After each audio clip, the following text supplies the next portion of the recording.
if you're going to bed at night, you want to sleep well. Yes. You don't want to be like, oh, did I plug that in properly? Oh, Dave. But yeah, in the next 5 years, I would say I don't think things are going to change massively. I would say probably one of the things that tickles the prospect of moving data centers to space, the assets that you put up there aren't exposed to the environment. Just sat down with Mr. David Fulton, a colleague of mine at Greenwood Solutions. Now, David's journey throughout life has been an incredibly interesting one. He combines his love of mechanical engineering, electrical engineering, and also a passion for mental health. His story is absolutely unique. We discuss so many things, from processes and procedures, his education in Germany, and a whole lot more, especially around the mental health area and what quality actually looks like in this renewable energy environment. Now, before we get stuck into it, don't forget to like, comment and subscribe to our channel. Now sit yourself down, strap yourself in, and let's get stuck into it.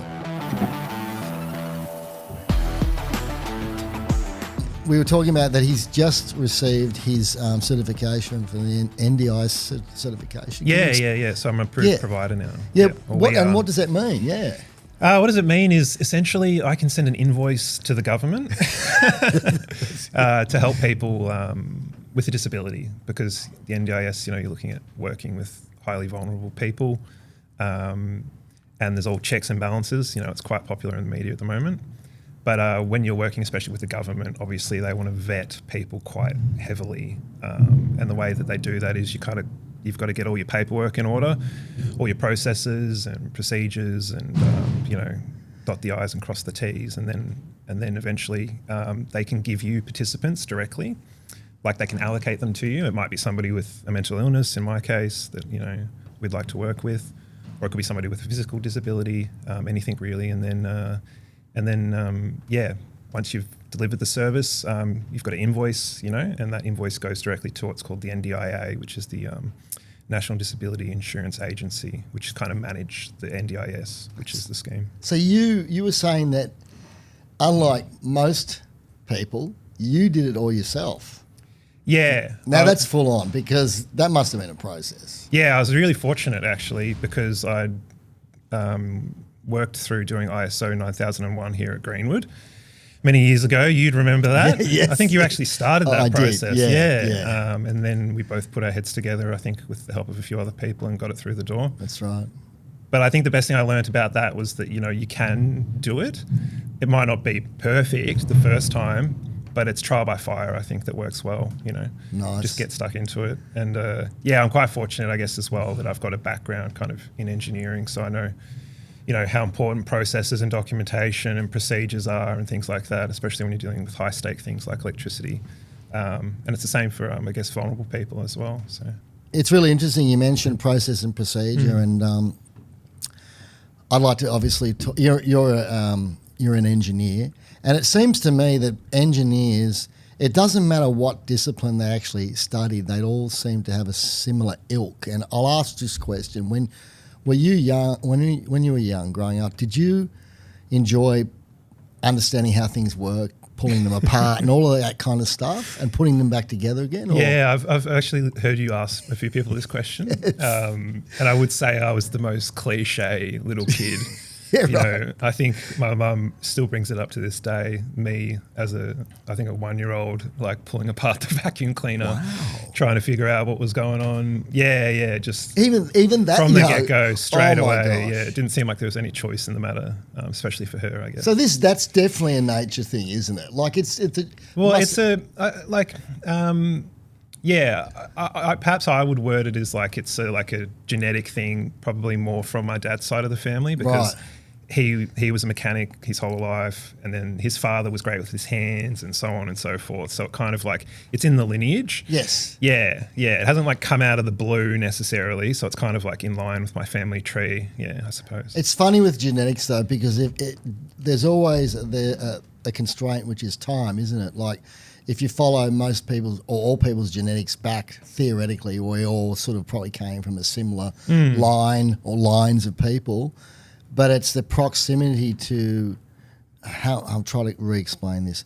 It's the closeness to your generations. If your grandfather or father was a mechanic or mechanically minded or an engineer, that'll be more likely to be passed on, as opposed to, well, no one was like that apart from someone back in the 1600s. Yeah. But even though we've all got that genetically inherited memory, it's so Dave. bizarre how quickly that can happen. Yes. Like, well, I guess it's not how quickly it can happen. Who knows how far back my engineering traits go? That's the thing. But yeah, it's interesting that it happens. Like, it's so obvious from such a young age. Yeah. That's really quite amazing. Like 1 year old. Were you can I use the word precocious? Were you a precocious child? Like obviously you were looking at pulling things apart. Were you a really active kid? Funnily enough, I remember my mother once again saying, she was asking a nurse, she's like, "Oh, I want to breastfeed him, but he's sleeping all the time." and so I wake him up, and the nurse is like, "What are you doing? Don't wake a baby, a sleeping baby up, even if it is to feed him." So yeah, I would say that I was quite, when I was out, I was unplugged from the matrix, completely disassociating, even as a toddler. But then when I was awake, I was probably a bit of a handful, but yeah, I wouldn't say it was too bad. Despite I would even probably after, probably 3 or 4 years old, I was doing some weird things. I'd open all the cupboards in my house and I'd organize all the cutlery and the plates. Wow. Yeah. When you say organizing from the perspective of a young child, or making it more efficient. I'd be like, why are the bowls down the back of the cupboard? We use them every morning. Why are the forks or the teaspoons this way? So I'd clean my brother's room famously. I just couldn't handle things being unorganized. Yeah. So you, from a personal perspective, you've never been a messy person by the sound of it. No, even from a young age. Yeah, I was very wanted to be in control of my surroundings, and I still am to this day. And yeah, I remember my mum would pick clothes out for me as a kid, and I'd be like, "I'm not wearing those," and I'd choose my own outfit. So you had a strong mind as well. That's wow. Yeah, and all the cliche stuff. I had Meccano and Lego, and I'd be building things and going completely off script of the instructions pretty quickly, and just seeing how far I could push things in terms of what I could build and create. But it wasn't all intellectual for you, though, because I know at one stage, and maybe we're jumping ahead a little bit, you actually did martial arts, which, yes, there's a mental component to that, but there's also a physical one as well. Yeah, so I was encouraged from a young age to, just give everything a go. And I pretty much played every sport, I think. And was reasonably proficient at them, even athletics and all that stuff. But I think the thing I did for the longest was martial arts. So I learnt Wing Chun Kung Fu, which is the martial art that Bruce Lee kind of made popular, I guess. And he was kind of secretly taught it in a way by Wing Chun, who was a grandmaster who recently passed away, actually. Who learned from probably Ip Man. Exactly. Yeah. His whole lineage, isn't it? Because it was developed by Buddhist nuns. Yeah, it was the nuns. Because it's all about close hand-to-hand combat, and not necessarily.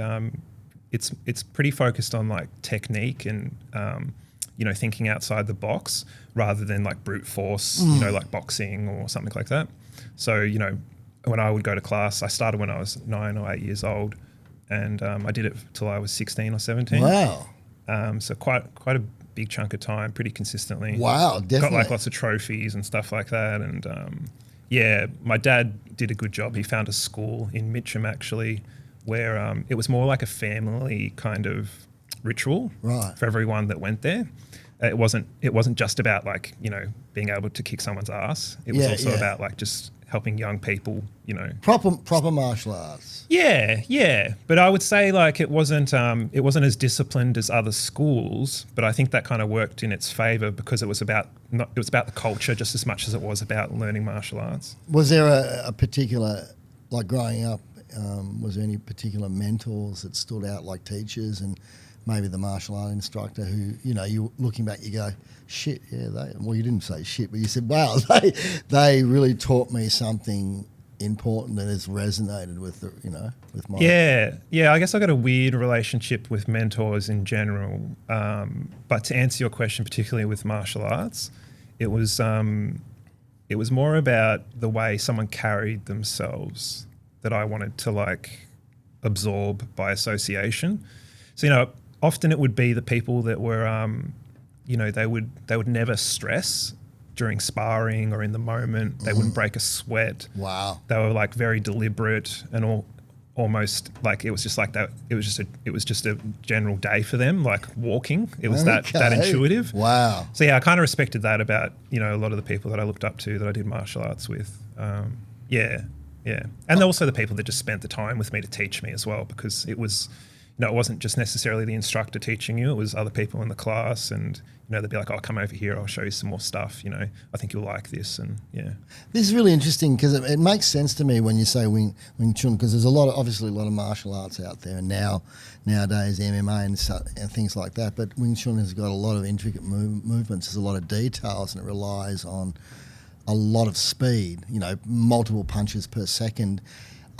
So there's a lot to learn, and there's a lot of detail, which is perfect for someone with an engineering mind. Yeah, I guess it is limitless, and it's kind of like structured in a way that even like how they teach people from starting with no knowledge, it's very like deliberate how they go about it.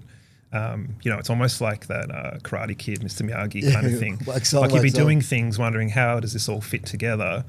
And the odd thing is it all fits together in like a stressed moment, like sparring or on the street, in an altercation. It becomes like ingrained neurological pathways, rather than, like you can't quite explain how it works. Yes. Yeah. It's that muscle memory thing, and there's as you said, neural pathways. The more times you repeat a particular action, the more deeply it engraves itself like a record. Yeah. And the deeper it is, the more you remember. So of course, when something happens, you're not going, hang on a sec, how do I block that punch? Boom, you're already hit. No, you're going straight into that mode. Oddly, like when I would do, you do gradings, obviously, to get like, we would call them sashes. And when you do the gradings, you do like quite full on sparring. I bet. With multiple opponents. Wow. Like 3 versus 1, sometimes more. Wow. Full because contact? Not full contact, no, because I like think about it, I was like, 8. Oh, 16, of so course. No one's punching me in the head as a kid. I hope. Thankfully. Maybe I don't remember. But the odd thing that would happen is I would never remember what I did. I would just black out, and then I would like come to when it was finished. So, and I had that experience in the street 1 or 2 times as well, where I would just, I'd remember the last thing I did, like bending this guy over and kneeing him in the chest. But that was the last thing I'd remember. Like there could have been 5 minutes that went by and I wouldn't remember any of it. It was just all like intuitive. Yeah. So when you say black out, I mean, what are you literally not remembering at all? Nothing. Wow. Nothing. It was just all reaction. How did you feel about that afterwards? I mean, it was a bit disconcerting, or was it, hey, I'm well trained and I've gone into that mode? I guess I'm just one of those people that just accepts reality. Yeah. That's happened. Can't explain it. Can't change it. But I would like, it's like perhaps, you could equate it to, when you're thinking deeply about something, maybe you're driving and you shouldn't be, and you just don't remember what's happened in front of you. Yeah, and you just lose sense of time, and I remember the first time that happened to me when I was driving back home from the station, and I got home and I was in my driveway and I was just like, how did I get here?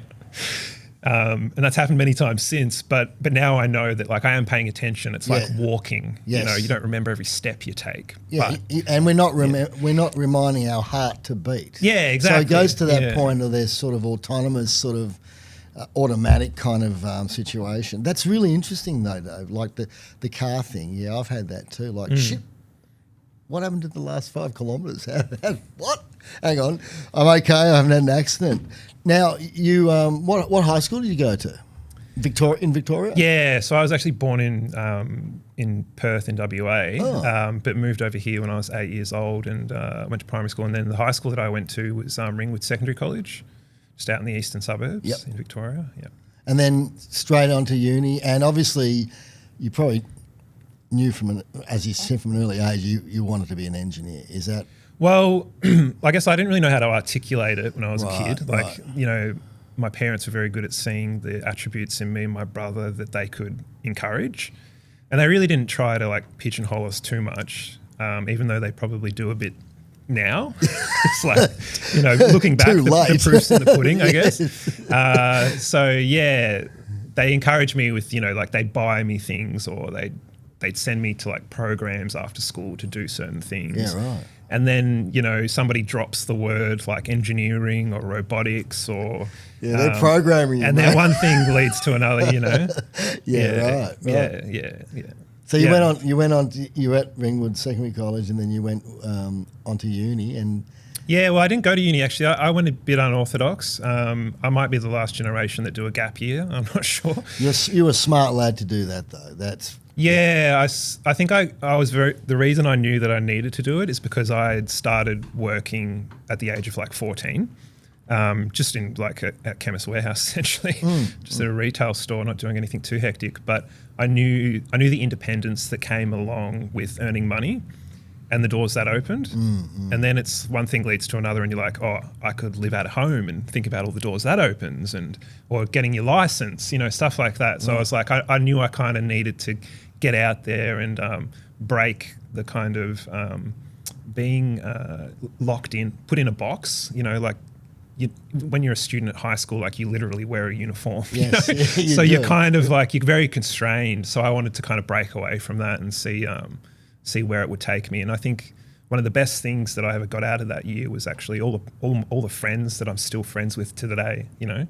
I've got friends that are, you know, 15 years, that I've known for 15 years, some for 20. So, and they're all still a very big part of my life. It seems to me, though, when you mention this, that this is sort of the opposite from a detailed, process-driven child rearranging the crockery and the cutlery.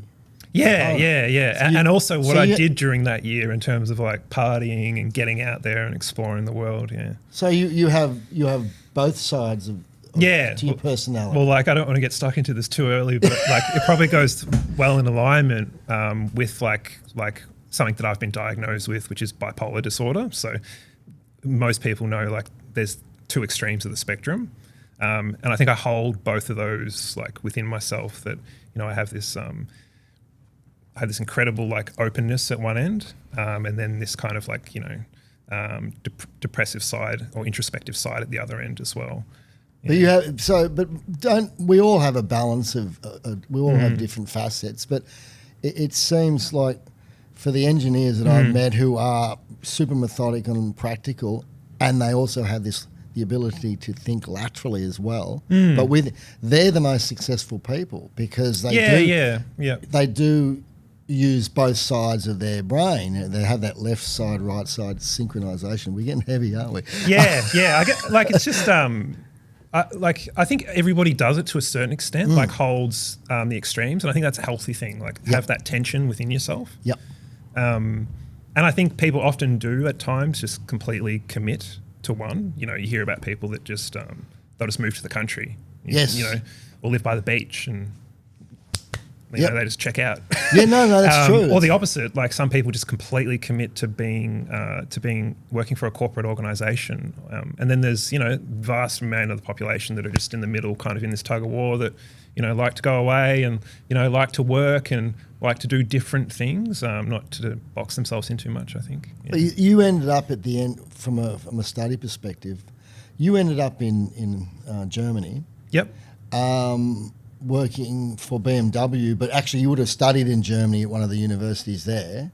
Is that how it worked? Yeah. So tell us the story. I did like an accelerated 2-year program at TAFE to start with. It was like 3 years worth of study compressed into 2. And the reason I did that is I wanted to do like a different pathway in terms of higher education. So it was like quite a full-on like 9 to 5, and I was living at home as well. Wow. And just like a real cram session, literally. And then as part of that, if you got really good grades, you were offered a 3rd year a position in the Bachelor of Engineering at RMIT. Wow. So I kind of knew I had that ticket. And the reason I chose to go to RMIT is because they had this thing, I can't remember the acronym, but it was essentially an overseas placement program. So you actually, you lock in, you study, you work hard, and if you have like above, average aspirations, they'll place you somewhere in the world overseas to get work experience. And I knew that RMIT, I think funnily enough, people give a lot of crap to, career advisors at high school. But I think somebody said this to me. They said, oh, RMIT have this thing. And then it kind of clicked in my head. I was like, oh yeah, I'll just, chase that. Then just executed the plan, did the 2 years at TAFE, went into the third year of uni, did 2 years of uni, got enrolled in the overseas placement program, saved a lot of money, worked really hard for like 6 months at an engineering firm in Australia. And then, went overseas and got an internship at the Research and Development Centre in Munich. And then you started working with, was it BMW? Is that right? So the BMW Group, their headquarters is in Munich, and there's they have facilities all over the world and all over Germany as well, but particularly in their research and development centre. And I was in the it was called ACE, the Advanced Chassis Engineering Department, which was kind of it was a pretty interesting place. I bet. Not maybe what you'd think. It's funny that an Aussie ended up in this department that were kind of very fluid and, they were very good at their job, but also it was kind of a bunch of misfits almost that started their own department and were kind of going off doing all these weird and wonderful things. I like the sound of it. Yeah. So it was quite stimulating. But also for me, it was just very challenging because I was only 23 years old overseas. Wow. And you couldn't speak German? I couldn't speak German, didn't know. Wow. I still remember to this day being on the plane, learning how to say excuse me, reading what are those famous, those language books, where you travel the world or whatever. You get these little pocket-sized translators. Lonely Planet. Lonely Planet, yeah. Somebody bought me a Lonely Planet. I think it was my stepsister, a Lonely Planet German guide. Yeah. So, so I was just reading that on the plane, trying to pick up little bits and pieces. Wow. But I was so burnt out at the time as well. That was a real complicated mission, when you're just, because I'd been studying for so many years. And working. Boy. Looking after myself and my housemates sometimes, because I have that inclination to clean up and keep things organized. Oh. And then I worked really hard. I was doing 60-hour weeks, building things with my hands, and then to get on an airplane and no break. Literally I finished 3 days my job and then had to get on a plane and then start probably one of the harder things I've done. Yeah. So is that a bit of a personality thing? You like to push things to see how far you can go? Yeah, massively to my detriment. I think it's I don't really know how to avoid it. I remember a friend's girlfriend pointing at me because I was swinging back on this chair one time. She's like, Dave, you just can't help yourself, can you? You just got to go to that tipping point and go past it and then come back. But it's a test though. But I understand it's a test to see how far as a human being you can go. I suppose, and I see the appeal of that. I know exactly what you're talking about. But and you do end up learning how far you can go though, don't you, with certain things? Yeah. Well, so that's a good thing. You literally hit the limit. Yeah. And I have a fair few times and come back, and you always come back. And then you've got a story to tell, I guess. And at the end of the day, that's all we are, a summation of our experiences. Yeah. And I also like having an understanding of the full breadth of the human condition. So, that opens up the ability to relate to people, which is very important to me. So, and does that also translate to your ability to pick up certain core concepts pretty quickly? We're involved in, one of the things you do is renewable energy, and I know we're jumping ahead a little bit because sure.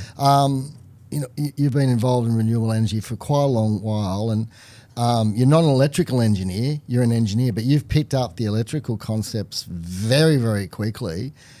Do you have that ability to look at something and find its essence fairly quickly?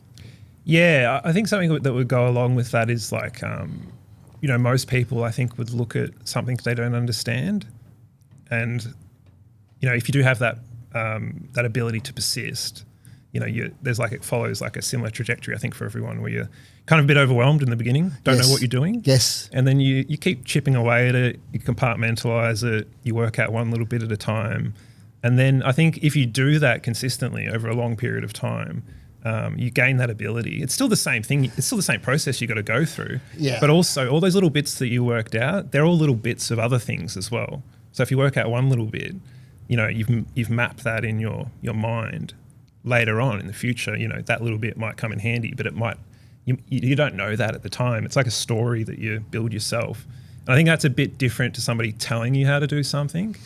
Because if you work it out yourself, you know, I've always found it's a great way to remember things. Yeah, it's true. And what you're saying is when you're trying to find the core meaning of something, it's a sequence that one thing builds on the other. And it's all, I've always likened to that expression, like one step at a time or one rung up the ladder. And personally, when I was young, I wanted to jump from the bottom rung to the top rung and stuff the in-between.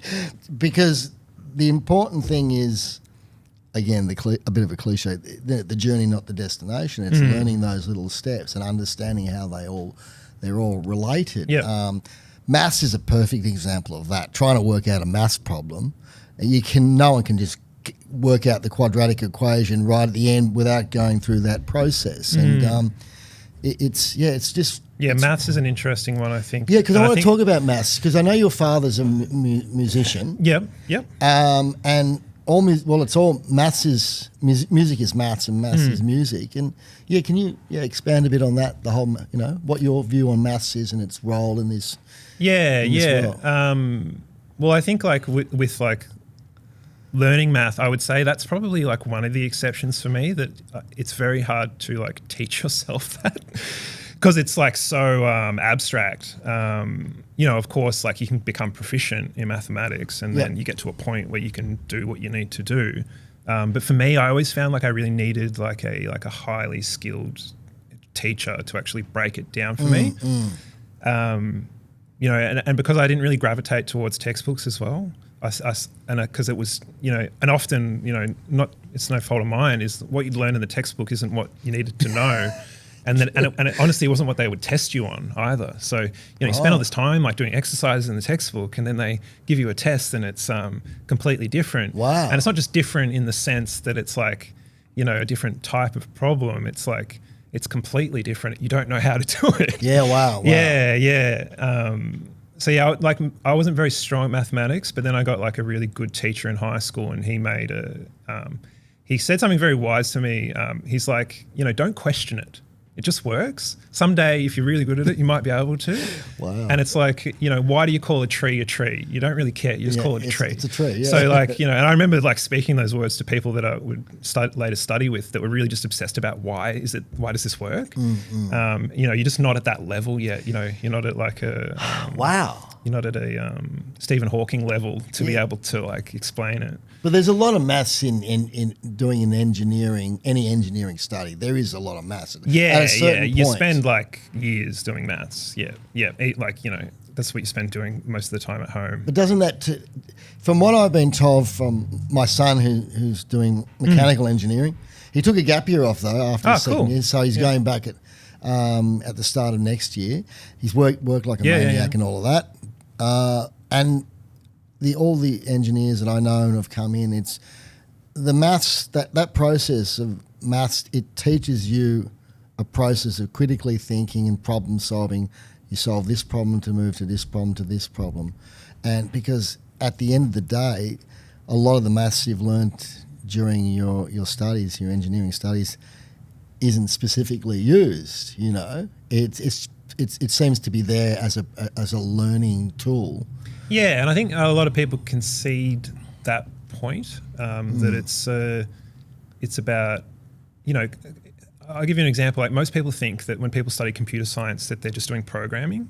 Most people that do computer science, like they have to teach themselves how to program. That's what they're doing in their spare time. Right. You know, it's not somebody saying this is, you know, they give them the architecture of it. And, you know, you're studying like how computers work and everything, but it's not necessarily the skill that you're using on a day-to-day basis. Yes. You have to kind of, you know, build that yourself. Wow. Yeah. I didn't know that. I'm because, you know, I hear computer science and I go, well, science of computers. I wasn't, you know, sure. I think somebody says it's like it's not a real thing when you have to put like science at the end of it. But it obviously is. I wouldn't say that. I didn't say that. I'm just repeating it. I like that. That's good. Because there's all these different like branches of it. You know, science is really just, you know, when you're a scientist. It's funny, isn't it? Because it's that word science and scientists is relatively new. I think 200 years old. Before that, they were called naturalists, and they tended to be involved in a lot of different areas. And then science became very narrow. You're into medical science, you're into physics, you're into this, that, and the other, and they became quite compartmentalised. But and fair enough. So, because like if you've got the knowledge tree, and you know that's why we have PhDs and things, because you know, if you want to build on the knowledge tree, you have to kind of push the limits of a very narrow bandwidth. Well, this is the thing, isn't it? Because there's not enough time to be the master of everything. And that's why I personally admire people who have done martial arts. They stick with one thing, and also cultures like, for instance, in Japan, there's a family who make tatami mats, and they've been doing it for 200 years. And that's all they do. But my God, they produce a bloody good product. Or they make samurai swords. Yeah. They become that entrenched into the flow state of what they do. They become the masters. And I think...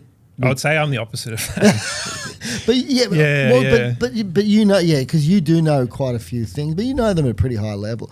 Okay, so you're in Germany, you're working with this eclectic crew of crazy engineers in the department at BMW. What happened? How long were you there for? And then what was your next step coming back to Australia? Say. So it was like it was a bit. Well, for one, like I met my wonderful wife there. She worked in the same department. Funnily enough, we met like on day one. So you met way back then? Yeah, we met in Germany. Yeah. Wow. What year was this? This would have been 2013, 2014. Yeah. Oh, wow. Yeah. So we met in Germany at the Research and Development Centre in the same department. Wow. And funnily enough, it was like the stars aligned because she was finishing her internship and I was starting mine.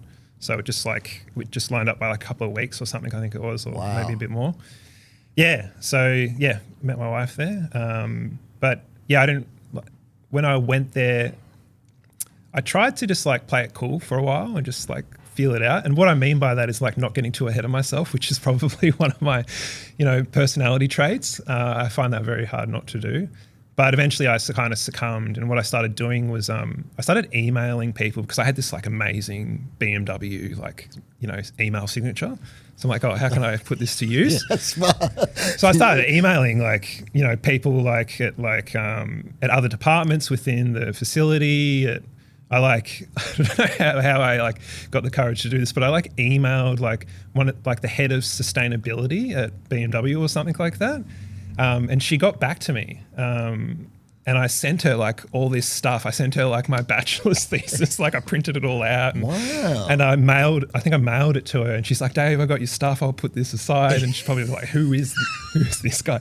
And then I met with her in person. She was a very cool woman. And I remember her just leaning outside, just nonchalant, chatting with her about sustainability and all this stuff. And I was like, I went back to my cubicle later on. I was like, oh, that was pretty cool. And I also met with people at other companies that were in Munich as well, and had a coffee with them, and just tried to get the most out of the situation because I knew it was a unique opportunity. And whilst doing that, trying to figure out what do I want to do next, where do I want to kind of take this. And then I remember getting to this point where I was just like, oh, how can I? I've got to do something. I've got to sign myself up for something, like a mortgage for a house. I've got to be indebted to something. I've got to finish. You know what I mean? Why? Yeah, that's what I mean. That's to my detriment. I don't think right. that's a healthy thing to do necessarily. Right. And I remember being like, oh, I can get into sustainability one, and that's when I reached out to Eddie Greco, who's the managing director of Greenwood. And at the same time, I also found a master's program at the Technical University of Munich.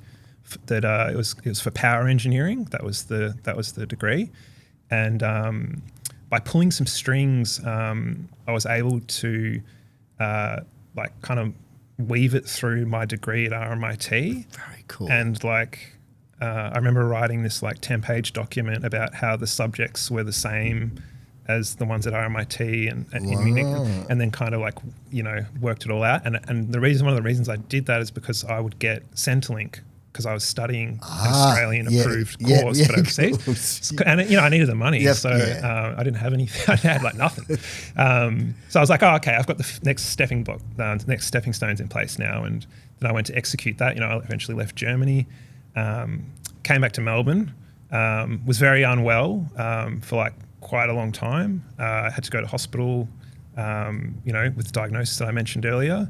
But eventually, worked it all out. And I think I went to, so I was very unwell for a bit, and then I went back to Munich, and I actually followed through with my plan. I got enrolled at Technical University of Munich. Wow. I was studying, thermodynamics for power plants, wind turbines. I had some subjects on nanotechnology for solar panels. And also just learning German and that's all part of it. Finally, decided. Yeah, I know. I did that when I first went to Germany as well. It was pretty punishing though. I was doing it 3 or 4 nights a week for 3 hours. Whoa, day after work. Oh no. Yeah. So that was brutal. Like I remember just being there, like when you're when you're in survival mode, like your hands are sweating, you flush face, and you're like you're an adult and you can't even talk and like. Because I walked into the language class first day and she was speaking German. I didn't even know she was speaking German. I thought it was like a French class. Honestly, I walk in there and I'm like, I think I'm in the wrong classroom. She's like, oh, you're here to learn German? And I'm like, yeah, what's your name? And she's like, this is the right class. And I'm like, I'm not ready for this. I thought I'd done some hard stuff in my life. But yeah, walking into a language class where there's no... Because other people were in there, like people that were Spanish, people that were from, Sweden, all learning German. And so they don't speak in your language. They just speak in German and point to things, and it's just guessing. Wow. Yeah. You're really immersed, aren't you? Yeah, which is, I guess that's the whole logic, Did it work well? Not so much for me, I don't think, because between class, the department I was in, we'd always spoke in English at BMW. So I didn't really have like the necessity for it. It was a luxury. And, most people will tell you if you're learning a language as like a luxury, you're not really going to like embrace it. You need to be using it like daily. Yeah. I think it would have been great if I like worked at a cafe or something or something where people just wouldn't take a bar of it. Most Germans in Munich especially, they don't like speaking English. They just want to speak German, which is fair enough. Yeah, fair enough. It's their country. That's their country, yeah. Yeah. So, that was that. But it's quite a logical language though, isn't it?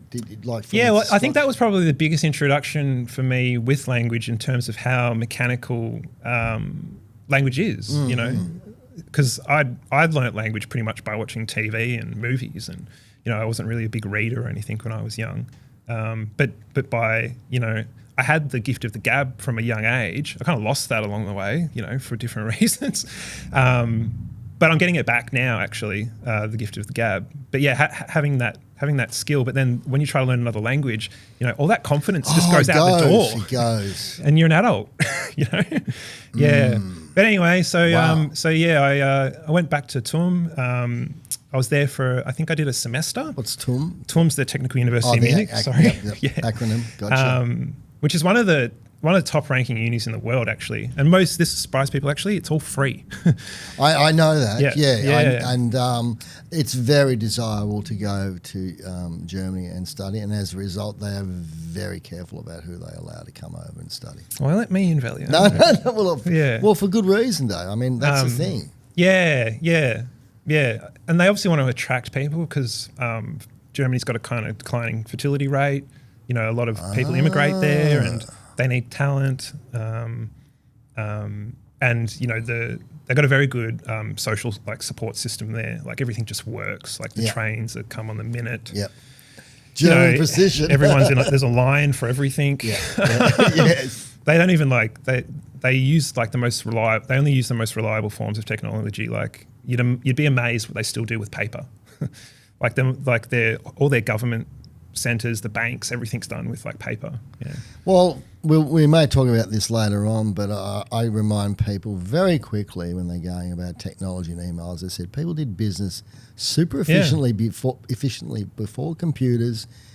probably better than they do now, and they got things done. So I'm not surprised. Do you think it's that cliche is correct, that German precision, that stereotyped?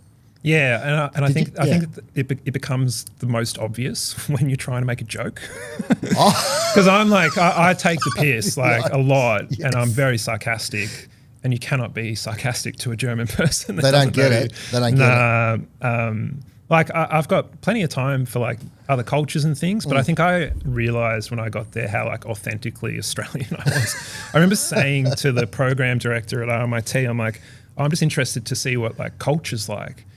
And he's like, do you think Australia has a culture? And I think I said at the time, like, oh, not really, you know, like, cause I never really thought about it. But then when you go there, it's so confronting because there's no frame of reference. Like everything is different. The air's different. The clouds are different.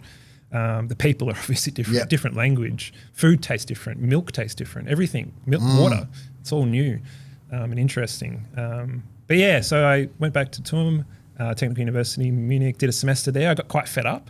I was like, oh, this is nonsense. Because I was like, one of my hardest subjects was power plants, like coal-fired power plants. And, that didn't sit well with me at the time because I was quite a climate like conscious person. But there was other, benefits to that. But I also just saw that my nature wasn't academic, it was more hands-on. Yeah, right. And I think a lot of people say that, and I don't say that just willy-nilly. I think it was, there's a place for academia, but I just saw it as a trajectory if I wanted to pursue it to become a professor ultimately. Yeah. That's kind of and write your research papers. Yeah, that's kind of the end game of the education system, if you will. But I thought, starting a business now that is hard. Putting your money, your time, your resources, putting it all on the table and going for it. Yeah.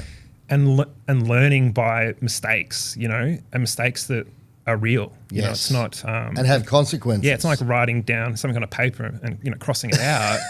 Things can blow up. Wow, that's it's a real world. I wanted to be in the real world, I guess. I didn't want to be like an abstraction of it. I wanted to be like part of it. And also, like, from a young age, I felt like a very moral obligation to improve the world.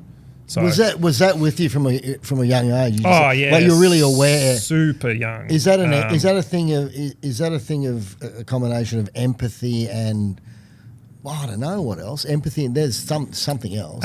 Yeah, I think I got a pretty high on the side of the personality scale, like of agreeableness and empathy and wanting to relate to people and that kind of stuff. So I had it from a very young age, but I don't think it really hit me until I was a teenager. Like I honestly remember when I was like 14, 15 or 16 years old, I think, I was sitting on the end of my bed and I wanted to go to, at the time I was looking at the subjects that you learn as an engineer at the Australian Defence Force, having that moral duty, I wanted to do things that I had the capacity to do that other people would avoid. So the hard stuff, putting your life on the line, that was kind of the ultimate, in a way. Yeah, right. Ultimate test. Yeah, it is, doesn't really get more like black and white than that. And when you're young, you kind of want that clarity. You don't want to be, you kind of need the clarity. But I was reading through these subjects and I'm like, it's like tank mechanics and missile trajectory and, all these types of things. And I'm sure you'd learn other skills through that process. It was a guaranteed ticket. So I had a guaranteed ticket right in front of me, go to the Australian Defence Force, they teach you how to be an engineer, they pay you, and then, you can probably get any job you want after that. But I saw it became very obvious to me that like the cost of war to society and perhaps it isn't the best use of my skills. So then I just quickly pivoted. And I'd had that plan for quite some time, from a pretty young age that I was going to join the Defence Force. It is attractive though because it is. The Defence Forces pay for the university degree. Yeah, it's a very good setup. And then they lock you in maybe for 4 or 5 years. Yeah. Because obviously they've made an investment in you. In you, and you become an officer straight away as well. So you you leapfrog the actual the structure. Yeah. Oh, okay. I didn't know that. Right. Yeah, because I think you become an officer like if you do study or something like that. And they obviously put you through basic training and all that stuff. Did you think about at some stage being a pilot as well? No. Like flying was, I don't know, it was kind of like, it seemed like beyond my sphere. Right. Yeah. Like maybe if I was playing with planes when I was a little kid or something, it would have worked out differently. But yeah, I never really. Yeah, I think I wanted to be where the action was. Back to what I was saying before, I wanted to be like on the fringes, like building new things or confronting the enemy head on. So so I chose to go down the path of like trying to improve the world, I guess. Back to you mentioned that you have. Well, we talk about empathy. I want to ask you a question, and I get a few differing answers to this, and I'm yet to have looked up the dictionary definition of these two words. I know what I think them to be. Do you think there's any difference between empathy and compassion? Yeah, I think there is, and it's probably like this was where my like mental health training comes in, and also my like own experience with working with people that are very like mentally unwell. If you're overly empathetic, especially in like a working relationship with someone that you're trying to help, it means that you're taking on all their burden, and I think that's a very proficient thing to do with somebody that you love, where there's no professional boundary, because you can absorb some of that, like literally, like physically, you actually, you've got mirror neurons at the front of your head and all that. Like you actually feel what they feel, and you feel what they feel. And because of that, it kind of, it helps them feel lighter, I suppose, probably a simple way to explain it. But when it comes to compassion, I hear that, and I would say I probably work with people in a more empathetic way, which is perhaps not the healthiest thing. But if you're a very trained, like highly skilled, like professional that helps people that are acutely unwell, being compassionate is a much better framework to come from, because compassion means like you feel for them, but there's some separation. You're not interwoven necessarily. So, you often hear people say you can be compassionate without being like intertwined with somebody. And can you be compassionate and also sympathetic? Because I think those three words, empathetic, compassionate, and sympathetic, there's definitely a strong, connection between them. Yeah. For me, sympathies can be a little bit unproductive. Right. But I guess what's the other extreme of sympathy is being like a psycho and like not caring about it at all, or not thinking that it's not their fault or something like that. Yeah. But I guess, my worldview is that to kind of push people out of their melodrama. And I think there's a time to validate what's going on, but at the same time, perhaps not be overly sympathetic that it traps the person in their situation. It's so this whole area, and we've sort of slowly crept into the mental health area, and which is about human beings and relationships and what we are, which is probably the most important thing, probably more important than renewable energy. Sorry, Greenwood. No, yeah, but it's true. It's true. I wove the two later together. Yeah, no, I know. Together later on. When I got older. Yeah. I was just talking to Dave off camera about AS3008, because we are going to be talking about renewable energy later on, and Dave's contribution to, well, basically where Greenwood Solutions are now, and because you were there the journey to get here. Well, this is the thing. So, and we were at the point where we were speaking about last time, where you'd made some inquiries about to Eddie Greco. Yep. Did you know Eddie before that? Yeah. So I think me and Eddie, funnily enough, met during my gap year. Actually, we got like a pretty extensive friendship network.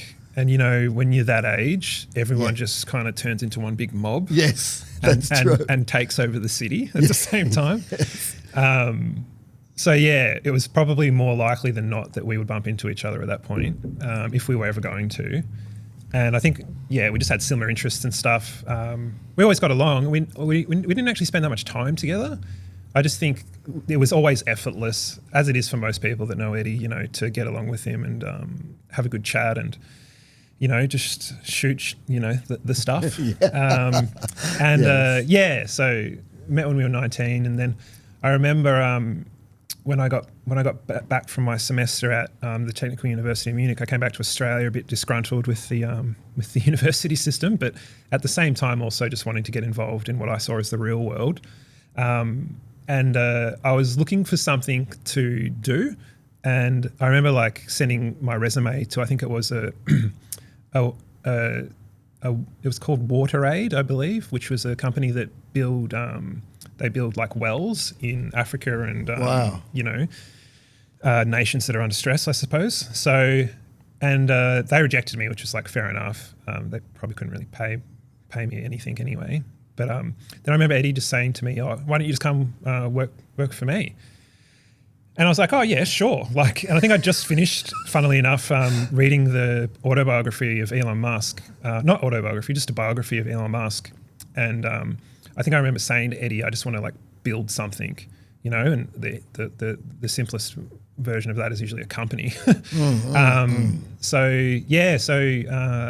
And I was still a bit touch and go at the time. I was taking some like pretty like heavy sedative medication and stuff. My brain wasn't working too well, especially after, you know, the just coming back from overseas and all that stuff. But, you know, at the time, it was, you know, I was Eddie's first employee at Greenwood. I think it was about eight or 9 years ago. So the company was up and running for about a year. And Eddie did quite well during that year. You know, he got some big jobs, I think, under his belt, and he was obviously very good at the hybrid systems. And for people that don't know what that is, you know, using batteries and solar panels and doing the off-grid stuff where you don't need the grid and all that jazz. So he'd done a fair few jobs already and got some clients under his belt. And I think because we'd actually lived together before I went overseas to work at BMW, he was... you know, we spent a lot of time together. You were in a shared house. Yeah, so I was living out of my car for the 6 months that I was saving money to go overseas. And I was driving, I'd finish work after like a 60-hour week, and then I'd message people if I could stay at their house. And Eddie, Vaughan and Adam, shout out, were kind enough to let me just stay on their couch. I think it was for a month or two. Wow. And I would just cook them dinner and stuff like that. I still remember to this day cooking like an avocado chicken salad and watching them eat it and being like, I think this is the healthiest thing I've ever had, because it was probably chicken nuggets and fried chips before I got there. I'm not sure. Yes. But anyway, we had a great time. You know, they were mining crypto at the time, keeping the house warm with miners and doing all these weird and wonderful things. And during that time, I think we just became closer and like really saw how aligned we were. And then later on, crossed paths once again. And he said, "Oh, you know, why don't you come work for me?" So I was the first employee at Greenwood. Back in the day, it was we're in a unit down the back of Eddie's wife now, a girlfriend at the time. In the spare bedroom, just with I think it was just one computer. I think I had a laptop as well, but there was just we've still got the PC upstairs actually. He keeps everything. Yeah, and I still got the I don't know if he keeps everything. He just can't be bothered throwing it out, Belly. That's what it is. But I still got the Casio calculator we used from back then. Wow. Like I still use it to this day because there's good calculators. But excellent. Never run out of battery. So we were in the spare bedroom. We got to the point where we had to like throw out the espresso pot essentially because, you know, they're aluminium and we just used it that many times. Like, you know, when you just, you really need a coffee machine at that point. But it was humble beginnings. And it often reminds me for some reason of, I think there's that cliche photo of like Apple where it's got Steve Jobs and is his name like something? Wozniak, yeah, in the garage. Yes. I just think of that. Yeah. And we were pretty young at the time still as well. Like I would have been, 27 or so, maybe a bit older. And we didn't really know what we were doing to start with or where things could go. I think the biggest potential we saw that could happen was perhaps doing something with actually analysing people's consumption at the point of their smart meter.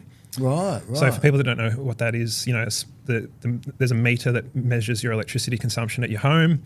They used to be like a spinning wheel and you have to watch the counter and they'd write it down and then they'd charge you at the end of the month.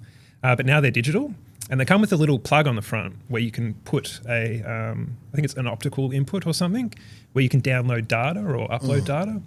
And we were thinking of looking at doing that as like it's kind of like a consultancy service, and then somehow interweaving, supplying a solar system to match it perfectly, more or less.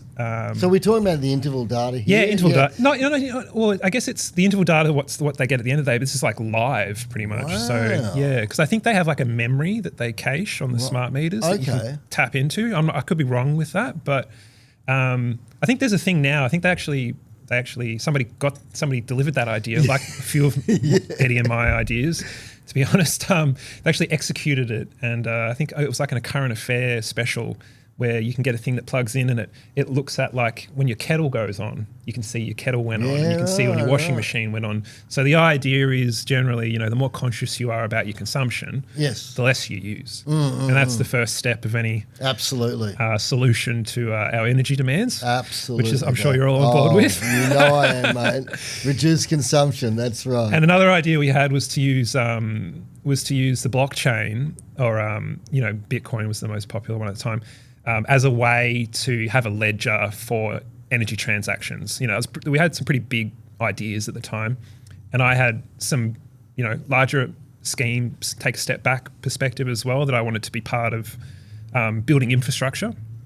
So it goes back to kind of my philosophy in general, which is, when I was, as I was saying earlier, when I was a teenager thinking about what I could do, the second part of that conversation I had with myself was like, okay, if I'm not going to go to the Defence Force, what do I want to get involved in? And I'm like, and I kind of thought about it, I was like, what's important? And I was like, well, energy is important, food's important, water's important, transport, and pretty much all those things rely on engineering. So, funnily enough, that was my skill set. So I thought, well, that worked out. Lucky for me, I didn't have to go on a huge tangent. So one of the things for me when me and Eddie sat down was, you see these amazing images of concentrated solar farms, or, arrays in the desert doing tilts, they kind of hype you up a bit, especially when you want to get involved in renewables to start with. Later on, you realize how complicated these systems are, and that, they're only going to trust very experienced and knowledgeable companies to deliver this work. So you can't just you can't be two guys, in Burwood at the end of a driveway. It's a credibility thing, Yeah, you need credibility. Yeah. But, everyone has to start somewhere, and these companies that make a difference, they've all started somewhere. That's right. So, people back to reading that book about Elon Musk, SpaceX, Tesla, they all, it started with a very small team, and, you never know what's going to happen. So, yeah, it was pretty humble beginnings at the time with me and Eddie at the house, and we're fortunate enough to get a bit of regular work as well, and slowly expand the team during that first year or two. But I was just doing all different things in the beginning because I was kind of a generalist, if you will. So I was, I was on the roof installing systems. I wasn't doing terminations in switchboards because I'm not a qualified electrician. Yeah, I'm glad you said that. I should have winked the other side so the camera didn't see it. No, I wasn't. But Eddie knew that he could trust me anyway because I cared about what I was doing. Yeah. So if I'm terminating an MC4 or something, not live. You're fastidious, right? So I would, and I think one of the things I would say that makes a good engineer, or makes somebody that's good at doing something it has to be reliable, like energy, production of energy, is you got to. If you're going to bed at night, you want to sleep well. Yes. You don't want to be like, oh, did I plug that in properly? Ooh, Dave. Or what's going to happen if this happens? So yeah, especially with the physical side of installing a renewable energy system, you want reliable people. And I think Eddie knew that he could trust me with that because I was quite particular about things, and I'd built things in the past, and done quite complicated work with my hands. So we were plugging away, figuring out where to go in the future, and jumping on roofs now and again, jumping on the computer. I was applying for credit with wholesalers. I was emailing companies. I was doing sales over the phone, just anything and everything. Yeah, at the time. Yeah. So right at the start, you not only exercising your engineering mind, but you're exercising other parts of your mind as well. Like, Yeah. for instance, with sales, I mean, there's a I lot think that was the most brutal thing. It is so hard to cold call somebody. Oh, it is. But then educate them on why a PFC unit is a good investment. It's kind of like, what's that movie, The Pursuit of Happiness, with Will Smith or whatever. He's trying to sell these like X-ray machines or something that aren't really that good. But you learn a lot trying to do that over the phone, and you quickly realize that if you're educating somebody over the phone, it's probably not going to buy it.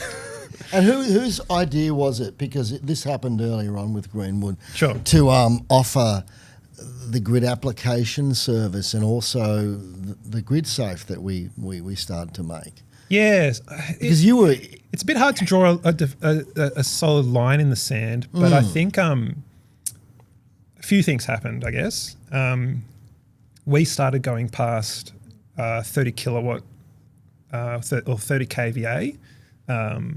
When we weren't doing residential anymore, we were kind of getting into that small scale industrial. And just for 30 kilowatts, for people that don't really know, like that kind of footprint is like, say, your whole house covered in solar panels, which is what most people don't do. So when you're under that, you don't really need approval from the network necessarily to connect to it. Because if you think about it, if your house is connected to the power grid and you're producing power and that power goes back into the grid, they want to make sure everything's hunky-dory, especially for a big system. Absolutely. So when we started to exceed that for the first time, a lot of people learnt this the hard way, is you have to lodge a grid application with the actual DNSP. And at the same time, you need a secondary protection board, which is essentially, pulls the power if there's a fault with the system or the grid, I think, as well. Yeah. And now they've changed the name to interface protection, which is, it's the same At least thing. they didn't say 2.0 or something. But I think, generally the rules now, I think it's a lot bigger. It's like 200 kVA or something, I think. It is, apart from AusNet, who still require it over 30 kVA. Good old AusNet. Yeah, I know. Well, AusNet were the ones I cut my teeth on, actually, because they were the hardest. Nobody really wanted to deal with them.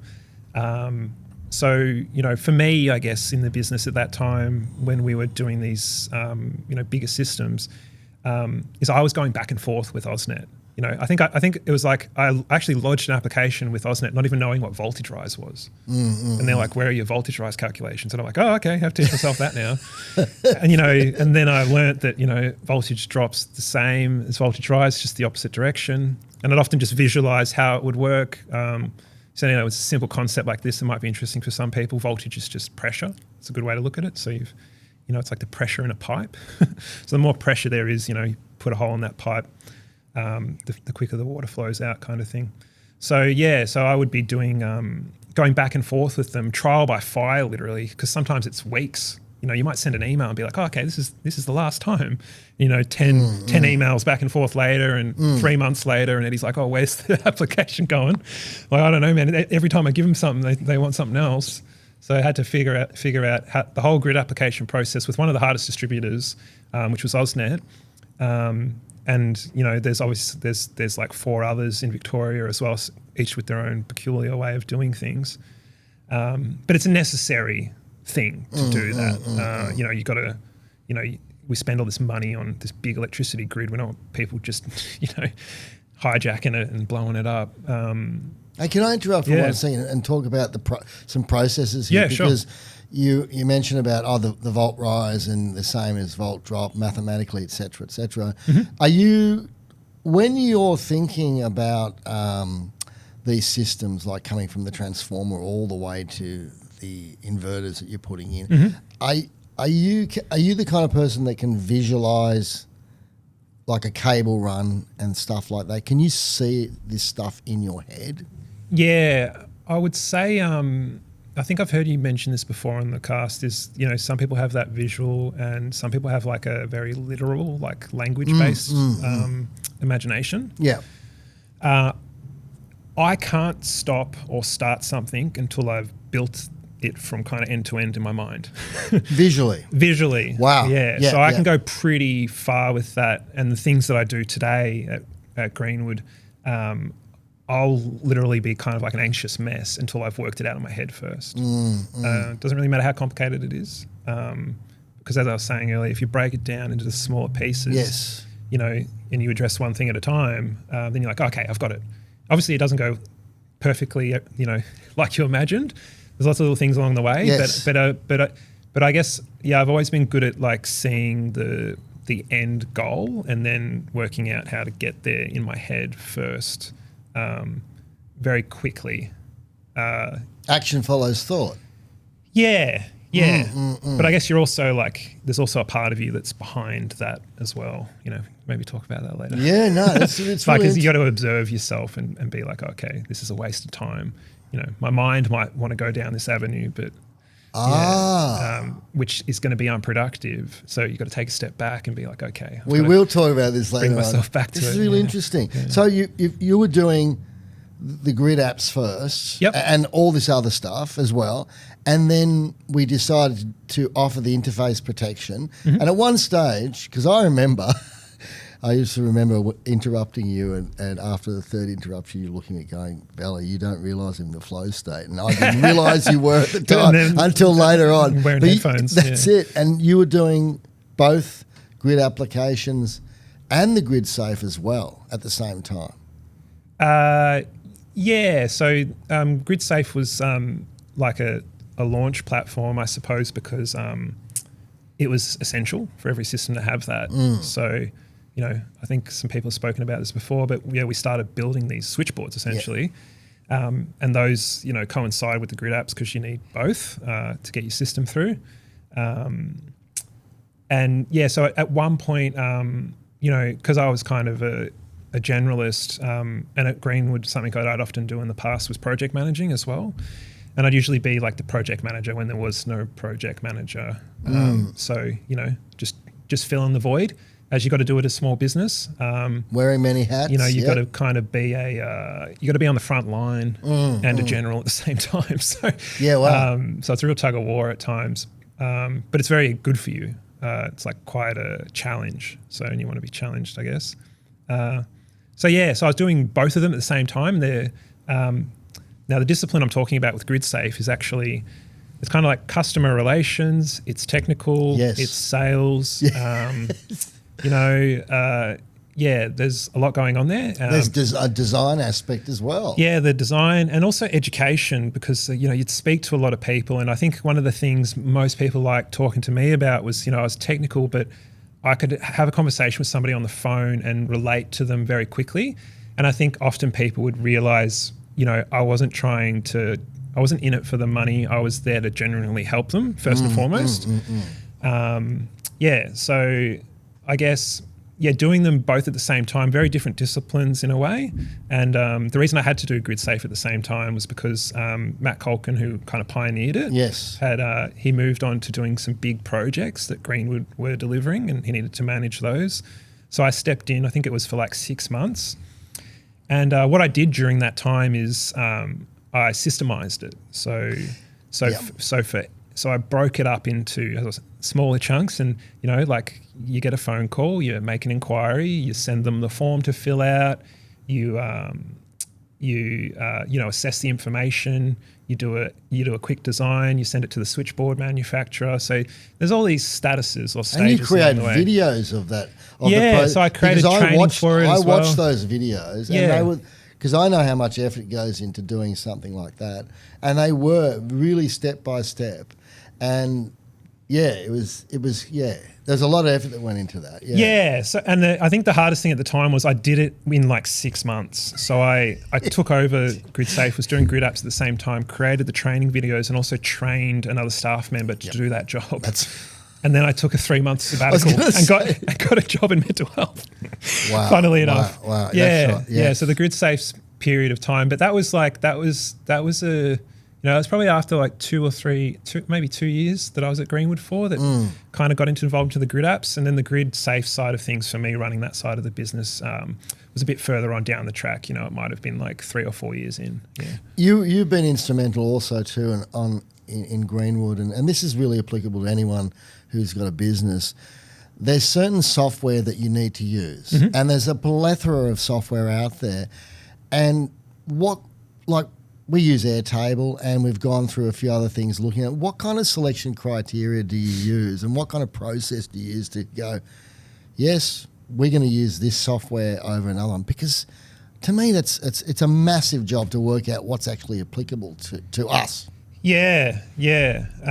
I think we used like 10 different pieces of software within 2 years when we first started. Yeah, wow.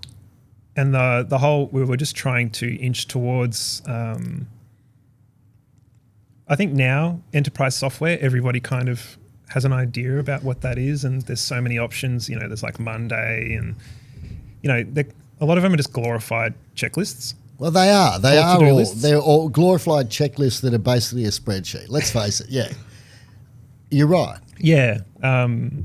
So I don't know, when it comes to choosing software, I think you've got to know what you want as a starting point. And I think if you're using the vendors to tell you what you need, that's like the ultimate like issue. So if they're telling you, oh, it can do this, and that isn't what you need, then like you're kind of wasting your time. That's a really good point, Dave, because most people, they go, I'll have faith in the vendor showing me what their product can do, and that's probably what their product can do is probably what I need.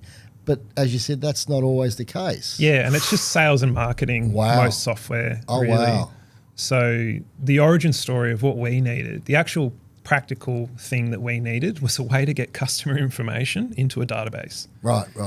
Now, at the time, this was like 8 years ago or something, right? So, and I kind of wanted a way to do it for free. It didn't seem that complicated because we're literally on the phone with somebody writing down, you know, how big's the incoming cable, you know, is it an indoor and outdoor enclosure that you need? Like all this important information that, you know, you can obviously screw up getting on the phone, and then you've got to put it into a spreadsheet anyway.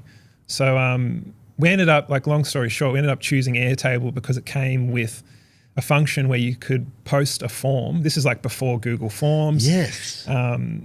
Before lots of other pieces of software which kind of failed at it. It's very like straightforward, but it's just a link that you click on and you can fill out like a customized questionnaire. That's how it all started. And then it just goes into a database. And then you've got all your customer information in there. You've got their phone number, their email. You know, it's very easy to screw up an email on the phone. Oh, yeah. So you've got all and you can do a lot more now, but that was kind of the origin stories. We just needed a very specific free piece of software that could, you know, gather customer information and their design requests for GridSafe, essentially. But at some stage, we looked at other stuff and we tried to implement that. And was it Jira or was it Jira? Yeah, a few of them. I think we had. Yeah, there was a few of them at one stage. A few spin-offs. But we always came back to Airtable. Much to my come on, Dave. I wasn't too keen on them. I never was. Yep. But I think they were, you know, I only had so much time, right? So I'm working in the business, trying to work behind the business, and people need to do things. So you can't just have someone that, you know, is responsible for all the processes, even though that's my position at Greenwood now. But at the time I was doing engineering for large projects, the grid apps, GridSafe, you know, my skills can only be spread so far. And that's just a realistic constraint. And we were a small business as well. Correct. You know, as we were saying earlier before we started recording, you know, back in the day, people just did things, you know, with paper and phones. That's right. It's good enough. Like we weren't a $1 billion company. We were quite small at the time and agile. So, but you know, that's when you want to be experimenting. If you're starting a business, you know, you don't want to be experimenting when you've got, you know, 40,000 employees. No way. And trying to do a system upgrade and regretting all the decisions you've made. So you've got to really play the field. And even though we've come back to Airtable, and I would say the biggest thing with Airtable is Airtable has always their feature releases have always exceeded my knowledge of their system. Every time I use it, I learn something new. I learn a better way to build a tool that could be helpful. You know, for example, it might be like a financial modeling piece of software for people that are trying to imagine something that could be built with it. That's really interesting. And it's really important now that, and we haven't talked about ISO, we touched on it, but it's really important from a documentation and record keeping perspective that we have, you know, valid information of the processes we're doing and the data we're collecting, because we are under the mantle of ISO I think we've got 3 ISO accreditations. Yeah. Yep. So, and can you talk a little bit about the whole what ISO is and how it's actually benefited us? Because a lot of us in the early days thought, oh, this is just process procedure for the sake of it, but actually it has an immense value. Yeah, sure. I think like half of your viewers just tuned out. No, I think really. No. I'll break it down as best I can. No, they haven't. No. They're Maybe about fast forward and don't say that. No, but I think it's really important. This is the thing. This is when you start getting bigger. Like when you're doing these projects, yes, the electrical concepts are the same, but the complexities arise because the projects are bigger, and unless you've got these things really worked out, your data collection and that the data is clean and how people function, it all goes to poo. Yeah. And I think you have to be conscious of that. And I think Eddie's got a lot of great skills and redeeming qualities, but he wasn't as conscious of that as I was. And perhaps that's just because I've got that engineering background. Yeah. Eddie's background was, as an electrician's perspective, like the hands-on aspect. But he's obviously got the business acumen and has learnt a lot over the years as well. But with ISO in particular, what I would say is, when you're starting a business, you want to stand out from the crowd. And a really quick ticket to that is to have like credentials or recognition, whatever that might be, because that can potentially be your market differentiator or your sales point, your USP. Yeah. Or maybe it's just even the bare minimum to get into the market. You can't pass go until you collect $40,000 in pay rise. But so I think it's pretty important. And as we were saying earlier on in the conversation, like how my company just received the NDIS approval as a registered provider. Not everyone has that at my scale, so it's like a differentiator. So, and I think Eddie identified this very early on that, he made a decision. He didn't want to be another sales and marketing company. He wanted to be like a highly technical, specialized organization, and working towards using something like ISO to get the recognition to get bigger jobs. Now, if people don't know what ISO means, it's just International Standard Organization. So it's a framework on how to run a big company. And it's kind of the gospel, if you will. And it comes with all this rigmarole. There's like quite big books that we literally printed out and read back to back and thought, okay, this is all a bit much. But we worked our way through it. And we started with 9001, which is quality. Most people know what quality means. Maybe not this generation. I don't know. But yeah. So we started with 9001, and Eddie was pretty early on identifying that it would make us stand out from so many other smaller organisations that were trying to enter the market. Because if you want to install a solar system on a supermarket or something, what do you reckon sounds better? Like AAA electricians who are, they're a 3-mob team and they'll get in there and they'll get it done and they'll do a good job, I'm sure. Or do you want like a polished company that's got accreditations and has an international framework on how to run their company? So you want that kind of backstop, I guess, that they're doing things properly internally. It's all about creating a narrative, isn't it? It's a story. Well, you do. And you have to have a strong narrative in business, because if you don't, people won't remember you. That's right. And they won't know how to think about what you can offer them. They'll be like, they might start with us, with GridSafe or something, but then later on we do the applications. Absolutely. Or later on, maybe they're working for us installing a solar system in the future because they've scaled. Yeah, it's a narrative that develops into relationships and these connections, and remember AI. It's all about the human beings. You can keep that bit in or not. It's really, really important. So now that you've got your approval, your accreditation with in the NDIS as a provider, we've jumped a few years, haven't we? Because hey, it's 2026. Now with Greenwood, what's your role? Is it basically the system, the system? So I guess like the simplest way to put it would be what's called an integrated management system. Right. So I more or less maintain that.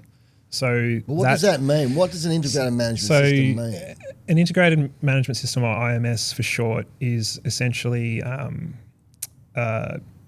business practices. So it's how the business does things. So let's say somebody calls up Greenwood. Who picks up the phone? Which phone is that call directed to? If there's no one there, what happens? Right. So you're breaking it down to that level, to somebody that calls company. So we actually have a document in our IMS. We do. Which is the phone routing system, which, so if someone goes to the right person, if they're not there, it leaves a message, but that message also gets translated into text, goes through the back end of our system and gets put into a database that we can check later on to see what the details were, essentially. So that's like a very simple example. And then you can scale it all the way up to something like, how do we onboard subcontractors, or what are the systems we actually need to run the business? You obviously got like accounting software. We're pretty fortunate at Greenwood that we build a lot of custom software to run the company that tracks our financials. Is that what you've done? Yeah, so that was probably one of the biggest things I've done here. It took about, I think, to all the pieces, it's about 2 years of work. But then we kind of crammed the delivery into about like 3 to 6 months or something like that. So and with that, we're getting, so somebody finishes installing a solar system at Greenwood, they enter their time sheets into a form that we've built on their phone. That information gets sent to our software. It looks up what their salary is, works out how much money they've spent on that project doing that work. Then it looks at let's say the quote for the job. It reduces it, and then you can ultimately work out, so if they've spent that much time on the job, they've made these purchases. So our purchasing system also goes into the Airtable, and then you minus that from the cost of the job, essentially, and you end up with your profitability. So we just got this big mammoth like piece of software that integrates with everything, all the way from somebody putting in their timesheets to people in the office forecasting, how much things are going to cost during the project, and then we end up with, well, is this job going to make money? Yeah, because that's the thing, isn't it? Like a lot of businesses think they're making money, but unless they're tracking all of this, unless they're getting clean data, that's the other thing. Getting the correct data in there, how do they really know that they're doing okay if they're not taking into consideration A, B, C, D, and E? Yeah, and I think a lot of small businesses just go off gut feeling. Yes. And that's fine. But when you want to take it to the next level, yes, and you want to attract potentially investment, right? You can't just say, it feels like we're making money. Yeah. Invest in us because it feels like we're making money, as opposed to, yes, here are the books, this is our processes, these are our forecasts, this is the attention to detail we go on in regards to collecting data. Like I'm a big one for like collecting what tasks people do on site. And that way then you can start looking at these installation material cost relationships, and then when you've got that information, you can look for improvements, because but if you don't have that information, how can you improve any of the processes? Yeah, exactly. It's really important, and I know it sounds boring to a lot of people, because it is getting people to write down, yes, I ran DC cable for 8 hours today. You really need that data if you're going to scale up, don't you? And to improve. 100%. And I think talking about this kind of thing, it can be lost on people a bit. But, I think one of the, I think it's really important for people to start companies, and you need to know this stuff. You need to know that you've got to do things properly. You've got to track things. There's all that we've talked about. There's lots of different software that can help you. But it's important to choose a method and improve it. And that's kind of what an integrated management system is. When something isn't working or it can be improved, you make that change. And then you do that consistently, and then you end up with an integrated management system that's fit for purpose, that helps you run your company, but also it helps new people that join the company know what to do or how you do things. And then if something goes wrong, you can know where it went wrong. That's the thing, isn't it? And then you change things. Because if you don't have that process or procedure and something goes wrong, how do you know what process or what step to change? It's look, on that note, have you got any advice? Because there'd be a few installers out there, man in a van kind of scenarios. Have you got any advice for them in regards to setting up some kind of process? What kind of information should a guy who's, say, doing, let's say, some domestic battery jobs now, nothing too huge, he's doing solar, he's doing batteries and solar, he's got maybe a team of maybe 3 or 4, maybe one person in admin, his wife or his partner or whatever have you, and I'm saying he, I should say, it could be them. Yep. What kind of advice have you got for those kind of people? When it comes to these processes, like... Yeah, I guess it's like there's a lot to it, but to keep it simple. What's the first thing they should do? One of the first things you should do is probably think about the culture of your business. What type of business you want to be. Right. So if you want to be the best at what you do, you got to be prepared to be methodical. You have to and start with things that you do regularly or problems that you encounter.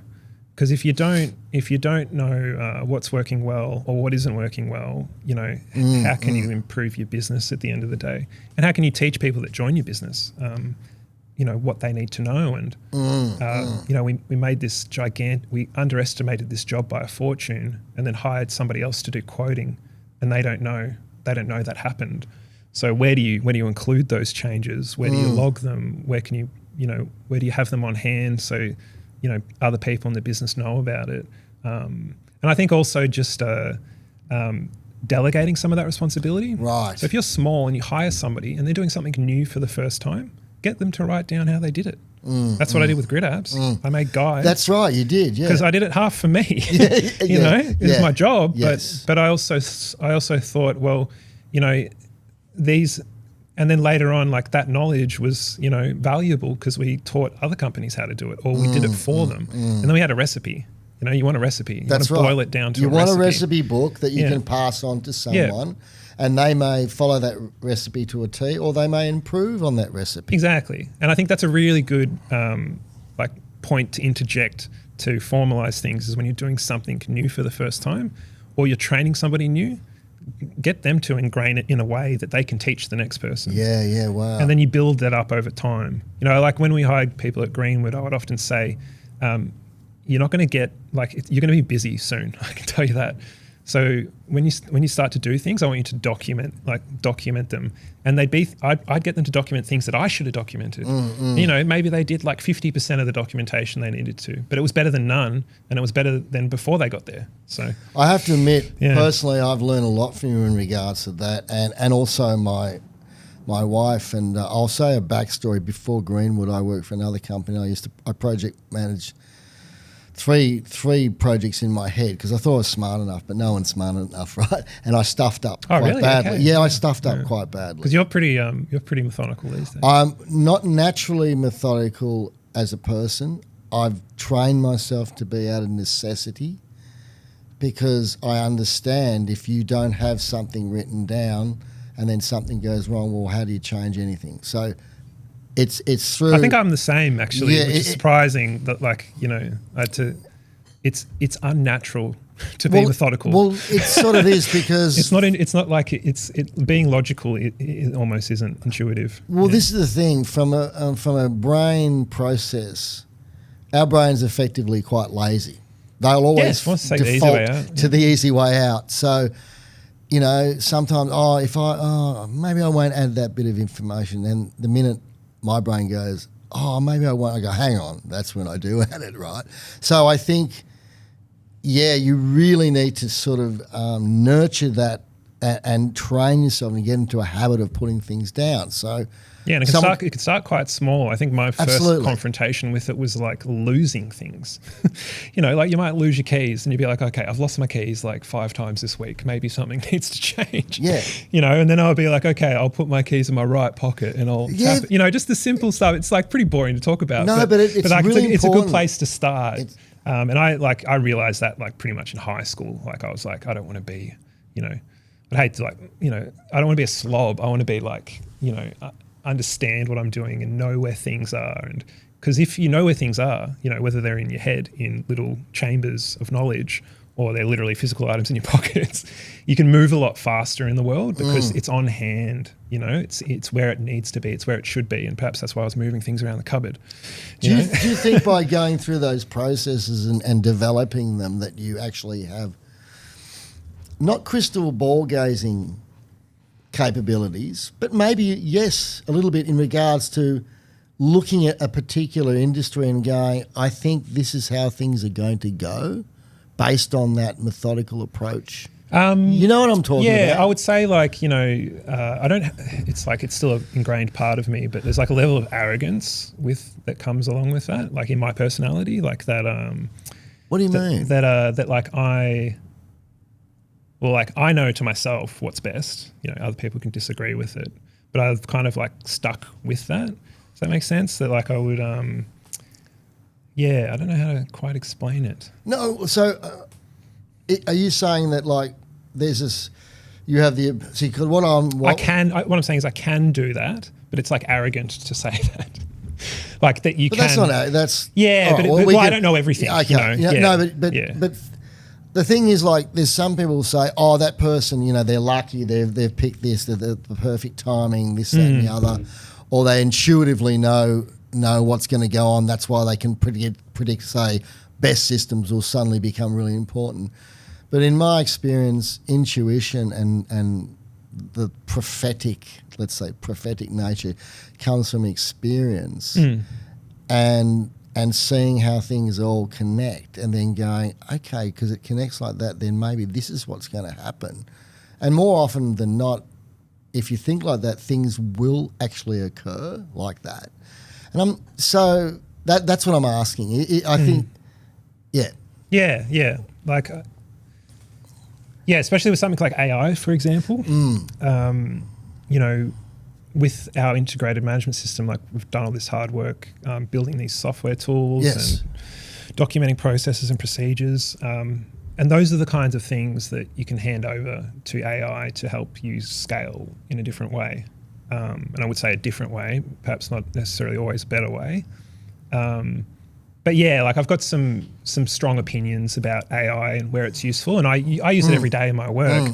But I don't use it I'm not asking AI questions. Yeah, I'm telling it to do very compartmentalized things. Yes, yes.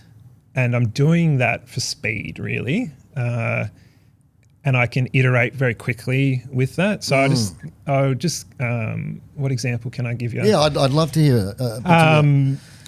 So like, for example, I'm not a programmer, but we use a lot of software, and, you know, behind software, there's code, and the software tools that we use, like Airtable, you can put code into the software to do other things for you that you can't do natively with the tools. So I use AI to write the code for a lot of these specialty functionalities that I need that exceed the actual capacity of that tool. Gotcha. And then I integrate that into the software. Right. So, you know, most of the things we're doing now with Airtable can't even do.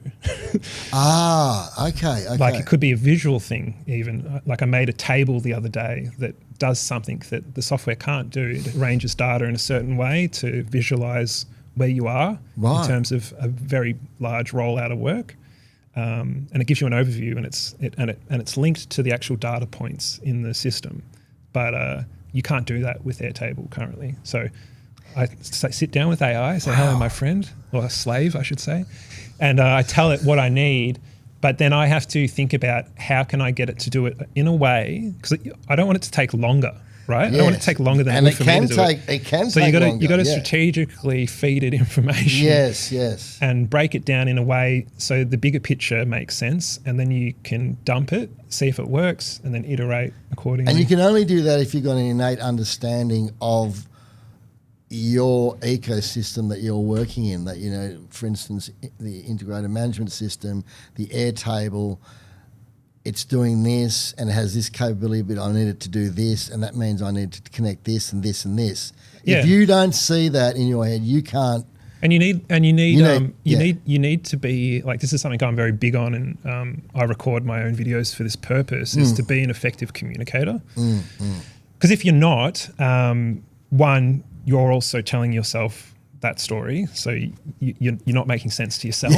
Good but point. Also, when you have to work with other people, Yeah. you know, you want them to understand where you're coming from, especially when it's a high stakes environment. You know, you need clarity. And then when you're working with AI, you need like twice the amount of clarity, because it's not human, so it doesn't know where you're going. It only knows what you're telling it. So you have to be very descriptive, and you have to know the difference between a database and a table, and you have to know what a lookup field is and a roll up, and you have to know all these different functions. Yes. And how to explain them.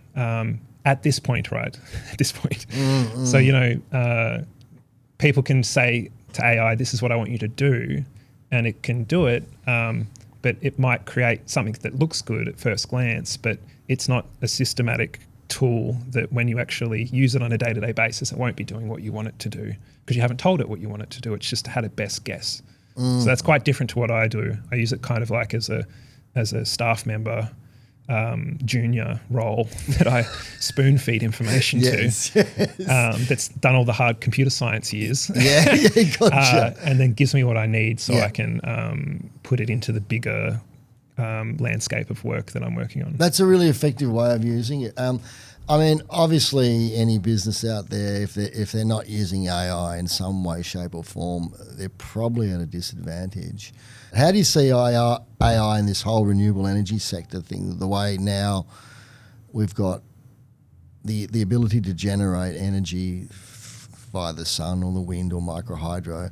Now we've got the ability to store that energy and dissipate that energy in such a way that smooths the grid. There's a lot of communications going on between what goes on the grid, the spot price of electricity, what's happening there, load this, discharge that, the comms. How do you see AI's role in improving all of that, if you do? Yeah, well, I would say that like we're always improving. That's just the natural trajectory of civilization, I think. Even though there's been cataclysms and things in the past. Yeah. But I guess in this day and age, it's hard to see that we are, obviously everybody agrees that things are moving at quite a fast pace. But I think what we really call AI, it isn't like what our brains do. It's not very like cross domain, I would say. I would say probably like maybe in like 5 years or something, what AI can do, it will be doing, and it won't be doing that with people probably. It will be doing that, and it might not even be doing it with software. I might be doing it with like robotics, building things, or like bipedal robots, that kind of thing, like humans walking around, because that tool, which is a robot, needs a brain. AI is going to be the best thing for that. But what we're using it as at the moment is, you hear people throw around like large language model and stuff. That's kind of what it is. It's like a predictive lookup function that's very, very good, but also very, very expensive and resource heavy. Yeah, and very, very quick. Yeah, it's very quick, but it's very because it's so good, as I was saying, at communication, which is what its job is to predict the word that you're gonna that you like, that's going to make you continue to use it. It's going to be very persuasive. Yes. So it's also, you're going to get what you want out of it, but it's going to get what it wants out of you as well, and that's for you to keep using it. So the more conviction it has, even though it might be wrong, you might agree with it and not know it's wrong. So I don't think it's really going to be it's not going to be fed into infrastructure necessarily, even though, because I just don't know if you need that level of intelligence to move electrons around specifically. I think it would be good to have, you have systems that can be built with AI, but AI isn't in control of them. Yeah, it's funny because there was an example in New South Wales, and I saw this in Renewable Economy, and what they found out was these BESS systems were artificial intelligence was involved somehow in these BESS systems, and they were basically collaborating to maintain very high electricity prices on the wholesale market by manipulating somehow. They got together and they were manipulating the market in such a way that benefited the owners of these particular BESS systems. So it's. But I think as an example like that, most of the control systems around the world use Linux, and I think a year ago, somebody found a potential backdoor, potentially a nation state, whatever you want to think that is, maybe China. They worked out a way to have a backdoor, like a master key to all the infrastructure around the world, because it's all based on Linux, right? I think it's Linux, yeah. So humans worked that out. You know? So it's kind of and also in your case, I think it's still humans utilizing AI to do that. It's not AI is taking control of the grid. No, it's not. No, it's not like they have their self-autonomy. No, it's more a case of setting a system up in such a way, knowing how to react, and then just pressing the button and watching a natural progression. Yeah, it's not like the AI suddenly colluded together and became, artificial general intelligence. And but I guess one of the benefits is that it's an open tool, more or less. Depends what the military has. But, yes. Somebody else can also query that. Yes, now that's right. Somebody that might not have the technical expertise, like the government. Yep. So it can go both ways, I suppose. They could interrogate that system. Yep. And be like, this company's making way too much money. Hey, why? What's going on here? Well, that's a really good point. Well, I'll ask of you. We'll forget about AI, but where do you see all of this, the renewable energy system going? In the next 2 or 3 years. We were talking about electrification. Talk about the massive demand for electricity through data centers. You're talking just more and more the electrification. So if we move away from gas and coal, and oil, what's that look like for our infrastructure? What does that look? I mean, obviously we're in the right business because there's always going to be demand for power. But where do you see things happening maybe in the next 5 years? I know it's a hard I've got a wish list. Yeah, well, tell us. Yeah. I guess first and foremost, it would be to stop calling it a climate emergency. I think angst is appropriate at a certain point in time, but it's not very good for people's mental health. And you can't imagine if you woke up every day and somebody said your mother was dead.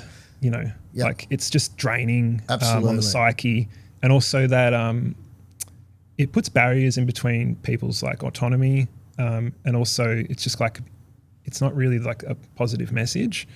So one of my things would be to change the language around it a bit. At the end of the day, we want to improve our life on Earth. Lots of bad things happening, but there's been a hell of a lot of progress as well. Exactly. If you look at the drop in CO2 emissions, or just the increase without any loss of performance of cars in terms of the emissions they produce, power plants, just all the advances we make. So just put the brakes on a little bit. We're doing pretty good. And we're doing this at a big detriment to ourselves as well, by the way. We are putting our money where our mouth is, and Australia, I would say, we're trying to do our best. But it's an expensive exercise to do things for altruistic reasons, as it was for renewables when it first started. It wasn't people doing it for an economic reason; it was because they wanted to have energy security. Yes. Or they were just doing their thing for the planet. Correct. And that's got us to this level now, and I think we've got to kind of ease up on it a bit. But in the next 5 years, I would say I don't think things are going to change massively. I would say probably one of the things that tickles My pickle, I guess you could say, is the actual the prospect of moving data centers to space. Wow. Just because I think like space is very cold, right? There's no atmosphere in between the sun and the solar panels. Are you and talking about satellites. geosynchronous data centers floating around? Or Yeah. Really? I've never heard this. Wow. Yeah. Well, think about it. We've got like Starlink, right? Yeah. That's not even like new technology, and that you can get more bandwidth wirelessly from something orbiting the planet than you can with a cable on Earth running through the ocean. Yes. If you want to look at something funny, go look up like all the cables that run through the ocean. It's 95%. It's like the most harsh, salty environment. And we're doing all these crazy things like using drinking water to cool data centers and putting them in the ocean. And don't get me wrong, for every kilogram that you want to take into space, it's a super expensive exercise. But the assets that you put up there aren't exposed to the environment. That's a really interesting. I've never heard anyone. Yeah, this is really interesting. It makes perfect sense. And also, like they are so resource intensive that when we're like, I think it's like a gold rush at the moment to get these data centers up. Yeah, and it's just like it's almost like a skit show. You have like these country town people like protesting that they're going to build this thing on top of this water table, like in the farming land, like in the US. And this is what's happening. There's some noteworthy people that are part of it that are raising all this capital. And I think it probably have a net benefit, but at what cost? It's if you look at like the gas industry, for example, or the oil industry, all the damage they've done just chasing the dragon, essentially. So I think that moving the data centers off Earth, off planet, for like lots of reasons, it could be beneficial. But yeah, as I said, there's no atmosphere. It's cold. Yeah, wow. You can transmit so you can send the query, which is the easy part. Like, with your phone, when you use ChatGPT, you can type in, what's the weather tomorrow? Yeah. That's that's a bunch of characters. That's nothing. It's, little bits. But the actual computation you do in an environment that's conducive. And, most people don't know this, but, you can use solar panels. Essentially what satellites are solar panels and batteries. This isn't like, I didn't come up with all this, by the way. This is just something that's in the ether now. The solar panels can be very efficient that you put in space. Yes. I'm talking like 40% kind of stuff, yeah. Like ridiculously efficient. And the amount of energy they get from the sun's a lot more than it is on Earth. And they can do all these crazy things like, I think, I haven't actually looked this up, but like the International Space Station has a flywheel in it. I think it's made of titanium. So, as the space station comes in against the sun, it charges the flywheel. It's just like a little cylinder. And then as it goes to the dark side of the Earth, it extracts energy out of this cylinder that it's spun. It's like ridiculous. 50,000 RPM or something. Yeah. It's crazy. Yeah. It should just like blow up at this point. But you can do all these cool, crazy things. And also you could put nuclear in space. Well, they do with some of the satellites. So as David mentioned, one of the guests was saying the combination of lithium and nuclear and solar, some of the early ones. Yeah. And I think that's a perfect application for nuclear is like in space. Yes. Like,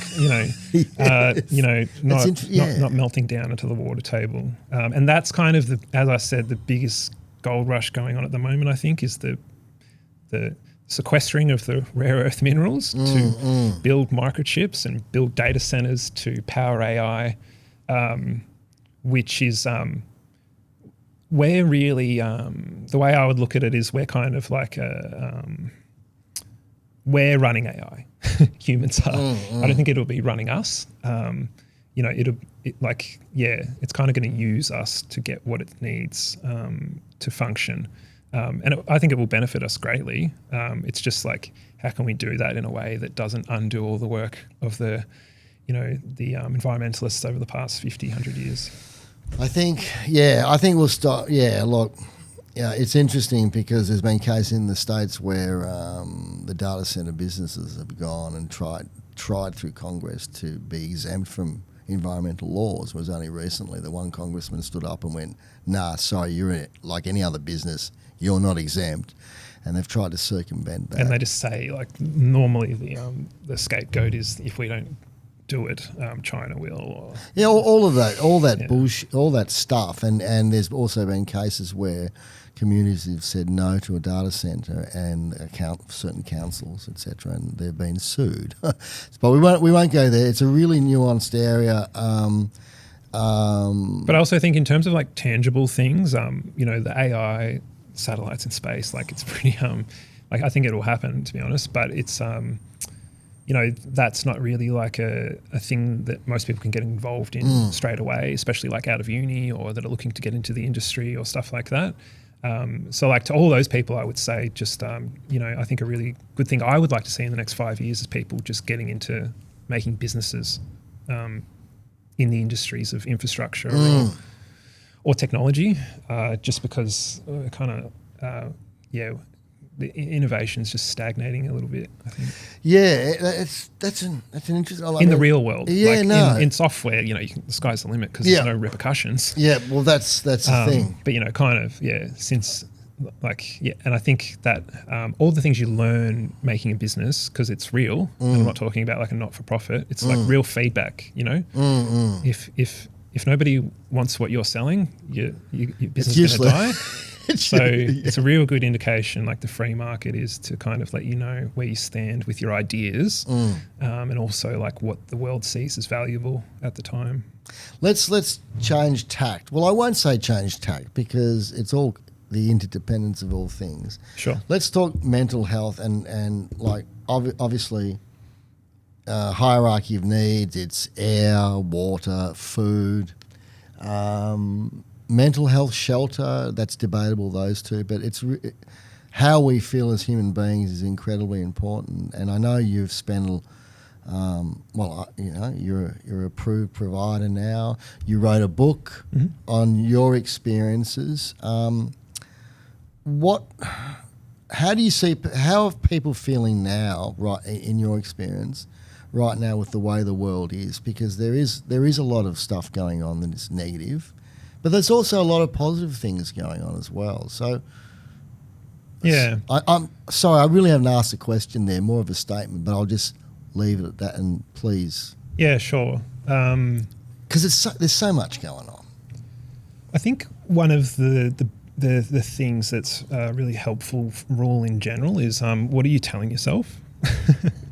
If the world's going to end tomorrow and you believe that, then it kind of does.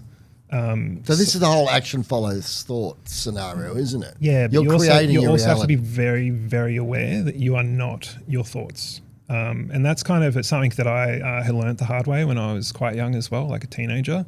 I realized that, we all have there's the basic first level entry thoughts, the inappropriate ones. Everybody has them, but that's not who you are intrinsically as a person. That's just a reaction to something you saw or a feeling or some complex inner workings. So, be careful with what you tell yourself. And along with that, it's like what comes with that is be careful what you watch, be careful what you listen to, careful what you're feeding yourself. So literally like your nutrition, but also at the same time, what you're consuming. Other people's opinions. That's fuel too. It's not just food. And it can be for better or worse. Yes. So you've got to be conscious of that. So you really have to be critical about the information that is coming your way. Or you just have to not let it even enter your sphere. In the first place. And you hear a lot about people, tapping out of social media. My generation were probably the last to watch their parents watch the news. It's debatable, like as a whole experiment in terms of propaganda, it was very effective, but in terms of improving the human condition, certainly didn't. The news is just literally an anxiety peel. Absolutely, it was theatre. And you're watching it, and you can't do anything about anything you're being shown. It's all beyond your sphere. It's really funny you say that because there is a correlation between the kind of news that is shown, like. We all assume, like in Australia, it's doom, gloom, with maybe a nice piece at the end. Sport. Yep. Yeah, exactly. Yep. But in other countries, their mix is slightly different. And what they've found it's massively if you have more good news stories interspersed during that half an hour period, everyone's feeling a little bit happier. So I'm 100% behind you on that one. Stop watching a lot of crap. stop polluting yourself with that crappy fuel, and you'll probably be a lot better off. Yeah, and it kind of it follows the arc of my life story so far as well, in terms of where I'm at now and what I decided probably about 10 years ago. So my initial trajectory was to like benefit society by improving the infrastructure that we need. But the reason I made that decision was because I saw it from my perspective as a teenager, more or less a child, was that people are unreliable. Now, I'll come back to that in a sec. Yeah, please, because that's a big statement. It is a big statement, and it's not something I necessarily believe anymore, but at the time I did. And the reason I thought infrastructure was important is because it runs without people. It's you can use energy, but you won't know where it came from. But I will have been a part of making it be sustainable, if that makes sense. But the realization I had 10 years ago is that, being big picture all the time, and I am a person, and abstracting myself out of the situation to be some kind of superhuman engineer isn't really the most productive thing necessarily as well. And that, you often, you can hear about some people, they'll do these great things in their life, but they'll have all these people around them that, might be their spouse leaves them, might be their kids that resent them. Yeah. It might be their close friends that really needed somebody to help them, and they weren't there for them because they were hyper-focused on whatever they were and saw was important. And for me, I think the follow-on effect, will never come to fruition in my lifetime in terms of the impact I'm choosing to make on the people around me. But that is the most tangible form of influence that I can have, is to the people that are actually in my local vicinity. Yeah, no, this is a really good point. But the reason I'm saying that as well is, so if you go back to all these distractions we have, that's the more you embrace what's going on in America, the data centers, the AI controversy, the bubble, Instagram, social media, all this stuff is a distraction from what actually matters. And absolutely. That's the people. Like if you ask, what are we here for? It's to raise everybody up, right? So we want everybody to be on an equal footing. And you hear people talk about DEI all the time, but what does it actually mean in reality? So you want everybody to be brought out of their suffering to the same level. That's the ultimate goal, right? It's almost not even a utopia. It just is. So if you want to bring everybody up to the same level, you want to bring them out of their suffering, and the only way to really do that is to help them. So if somebody asks you for help, and you have the faculty and the expertise, and you can do that job, also looking after yourself as well. You should do that rather than being emotionally attached to geopolitics and your opinion of what's going on at the G20 summit, Or the other way of going down the road of the classic conspiracy theories, and which may or may not be true, but getting a certain arrogance about, I know what's really going on, but you don't. Yeah, I think that's a tough one as well. It is a tough one. I do like entertaining that stuff though. Look, because there's a lot of truth in these things that sound wild. Hey, a conspiracy is a legal concept. You could be charged with it. That's as I always say to people about that. Yeah. But what I'm saying, I really like what you said is concentrate on your immediate family, and I think, and your friends, and then there's a process where they start concentrating on who they know. And you know what? It really struck home. It's very similar to the process you were talking about before, and we were both talking about before, rung by rung. Process by process, building on the last process. And that process starts with you. That's right. Starts with you. And there's a famous quote, I won't say who it is because he's quite a controversial character, but if you can't keep your room clean, who are you to run the world? That's a good, I don't know who said that's a great. And the people with the strongest opinions, a lot of them are, I'd like to go check out how in check their relationships are and how in check the world they inhabit is. Are they looking after the environment that they live in? They might want you to save the world and stop burning fossil fuels, but like at the end of the day, like, do they have skin in the game? Yes. Do they have a job? Yes. Do they have things they have to do? How many duties are they fulfilling, whether they were chosen by them or chosen by society? You know, it's all relevant. Yeah. That's a really good point. I think the whole thing of leading by example is Yep. that the quiet achievement without, I mean, we talk, you know, most people talk too much. You know, I'm guilty of that as well, and it's something I'm working on in my own. I'm coming back to it, Veli. I don't talk enough these days. Well, I'm having way too much in my head. Oh, well, I'll give you a little bit. Thanks for the interview, mate. Yeah.